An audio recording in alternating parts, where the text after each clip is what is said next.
भट्टी साहब, आप ज़रा समझदार आदमी हैं, समझा सकते हैं। आपके ख्याल में ये सारा कुछ जो हो रहा है, ये सारी स्पेस, ये सारा 27वीं 28वीं 29वीं 30वीं तरमीम आएगी, इसका जिम्मेदार एट लार्ज इमरान खान नहीं है? क्या खूबसूरत बात की है भाई आपने।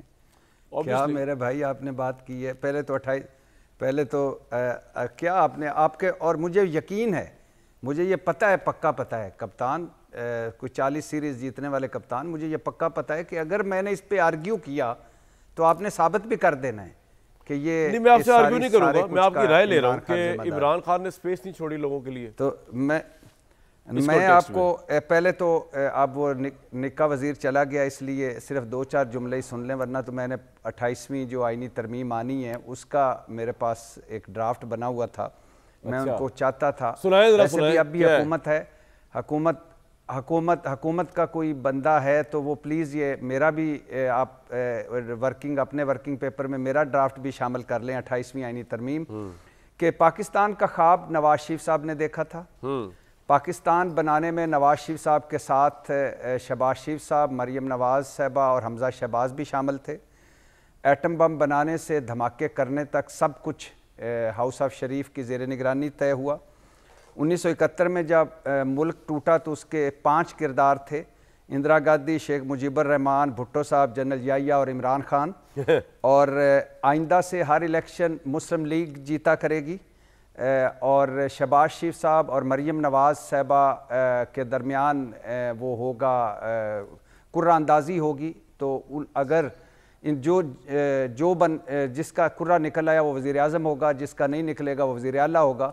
और अगर इन दोनों का वो जो कभी कभी ऐसे भी होता है, एक मरतबा मैंने और आपने भी टास्क किया था तो वो घास के तिनके पे आ गया था, वो सिक्का तो एक साइड पे हो गया, दोबारा किया था। तो अगर दोबारा टास्क में कोई थोड़ा सा जो टाइम है उसमें इनके जो फेवरेट सुप्रीम कमांडर हैं आसिफ अली जरदारी साहब, उनके बेटे को भी कोई 2-4 महीने के लिए बना देंगे। और जहाँ जहाँ ट्रंप साहब होंगे वहाँ वहाँ जो स्टेट सेक्रेटरी शहबाज शरीफ साहब होंगे। और आखिरी जो इसमें इस तरमीम में है कि जो कुछ भी इन्होंने किया है या जो कुछ भी पीपल्स पार्टी ने किया है वो इस 28वीं आईनी तरमीम में लिखा जाए कि वो सारा कुछ पीटीआई ने किया और इमरान खान ने किया। डन हो गया। अब आ जाएं जी कि इस बात पे कि अब आ जाएं इस बात पे 2 जुमले के इमरान खान जिम्मेदार है। एक जहाँ तक इस बात का ताल्लुक है कि इमरान खान साहब अगर इस लड़ाई को, जो कभी भी वो उनको नहीं लड़नी चाहिए थी, ये फ़ौज से लड़ाई या इस्टेब्लिशमेंट से लड़ाई नहीं लड़नी, ये जो लड़ी है ये ना लड़ते, कौमी असम्बली से ना निकलते, अपनी दोनों सूबाई हुकूमतें ना तोड़ते, तो आज सूरत हाल मुख्तलिफ होती। लेकिन अगर उन्होंने कौमी असम्बली से निकल गए, दोनों सूबाई हुकूमतें तोड़ दी, तो इसका ये मतलब तो नहीं है ना कि आप 8 फरवरी 2024 का इलेक्शन उसका चुरा लें। ये जो बैठे हुए हैं पीपल्स पार्टी मुस्लिम लीग वाले, उसका बल्ला छीन लें। वो जो एक काजी फायज ईसा हुआ, पॉइंट आ गया सर आपका, उसका बल्ला छीन लें। और इसका ये मतलब तो नहीं है ना कि आप आइन, दस्तूर, कानून, रूल्स सब कुछ ही बदल दें सिवाय अपने आप को बदलने से। तो आप सब कुछ बदल दें। और आप यानी आखिरी एक जुमला कामरान भाई, ये कौम के लिए बड़ा ज़रूरी है कि नवाज शरीफ साहब, शहबाज शरीफ साहब, हमजा शहबाज, मरियम नवाज की मुस्लिम लीग ने आसिफ अली जरदारी साहब को ये इस्तिस्ना दिया है कि आपका जो कुछ भी है वो माफ़, अब भी और आइंदा भी, जा सिमरन जी ले अपनी ज़िंदगी। बिल्कुल ठीक। फैसल भाई, आप कंसिडर करते हैं कि आप लोगों की गलत सियासत और गलत डायरेक्शन की वजह से आज इस मुकाम पे पहुंचे हुए हैं कि आपके पल्ले कुछ भी नहीं रहा, ना पार्लियामेंट की बालादस्ती, ना आपका लीडर, ना आपकी कोई हुकूमत। अभी सुना सोहेल अफरीदी भी दाखिल होने जा रहे हैं, जो उन्होंने बयानात दिए, उनके खिलाफ भी केस चल रहे हैं। कुछ भी नहीं बचा यार आप लोगों के पास। तो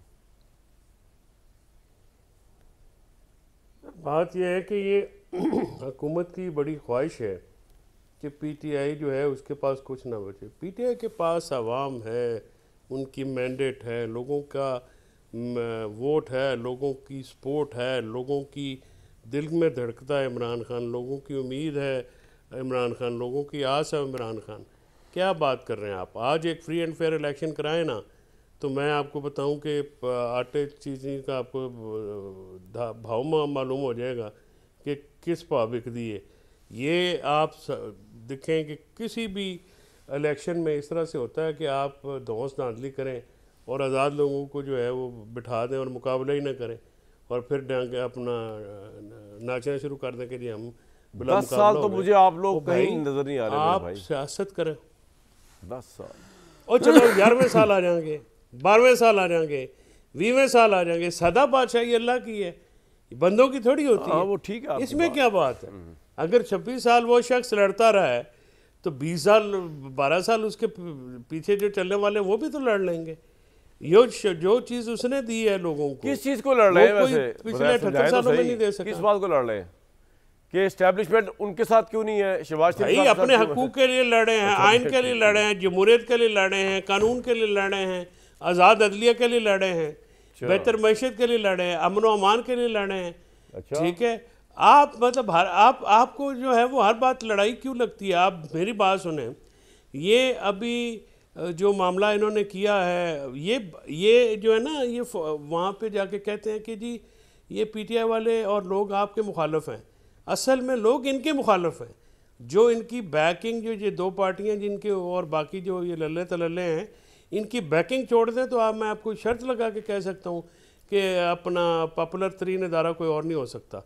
ये तो इन्हीं की वजह से वो भी बेचारे अंडरमाइन हो जाते हैं और उनके ऊपर भी तनकीद आती है।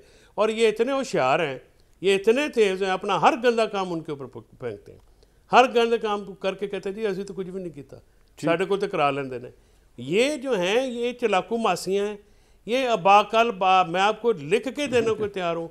ये आपके शोज़ में बैठेंगे और इरशाद भट्टी गवाह होगा मेरा कि जी वो कहेंगे जी ओ जी असी तो साढ़े तो इरशाद भट्टी साहब तो हर गलत बंदे के गवाह हैं भाई, पता है। उनके ऊपर आप इतना गुमान ना करें। उन्होंने कभी वो तो आपके भी गवाह हैं। हमारी तो आज तक इसलिए गवाही नहीं दी क्योंकि हर गलत बंदे गवाह हैं। आपके इंशाल्लाह गवाह होंगे